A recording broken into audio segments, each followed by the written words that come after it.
साम्राज्य न्यूज, सामान्यांचा असामान्य आवाज। लाचखोर महिला सरपंचसह तिचा पती अँटी करप्शनच्या जाळ्यात। सभा मंडपाचे कामाचे बिल काढण्यासाठी ठेकेदाराकडून 10,000ची लाच घेणाऱ्या सांगोला तालुक्यातील आलेगावच्या महिला सरपंच व तिचा पतीला लाचलुचपत प्रतिबंध विभागाने रंगेहात पकडले। पांडुरंग रामचंद्र दिवसे, वय 51 वर्ष, खाजगी इसम, राहणार आलेगाव, तालुका सांगोला, जिल्हा सोलापूर व नंदाबाई पांडुरंग दिवसे, वय 43 वर्ष, पद सरपंच, मौजे आलेगाव ग्रामपंचायत, तालुका सांगोला असे लाचलुचपत प्रतिबंध विभागाने अटक केलेल्या पती पत्नीचे नाव आहे।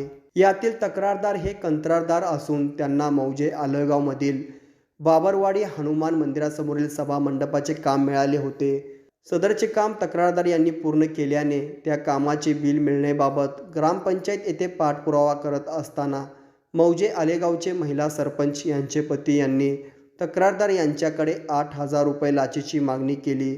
त्यामुळे तक्रारदार यांनी त्यांच्याकडे होत असलेल्या लाच मागणीबाबत अँटी करप्शन ब्युरो सोलापूर येथे तक्रार दिली। प्राप्त तक्रारीच्या अनुषंगाने 17 जानेवारी ते 29 जानेवारी रोजी पंचासमक्ष पडताळणी केली असता यातील आरोपी पांडुरंग रामचंद्र दिवसे यांनी तक्रारदार यांच्याकडे यापूर्वी केलेल्या कामाचे 2,000 रुपये व सध्याच्या कामाचे 8,000 रुपये असे एकूण 10,000 रुपये लाचेची मागणी केली।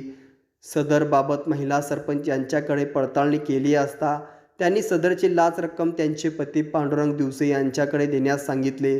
त्याप्रमाणे 15 फेब्रुवारी रोजी यातील तक्रारदार यांनी महिला सरपंच यांचे पती यांची भेट घेऊन बिलाचा विषय काढला असता महिला सरपंचाचे पती यांना तक्रारदार यांच्याकडून 10,000 रुपये लाच रक्कम स्वीकारताना त्यांना रंगेहात पकडण्यात आले।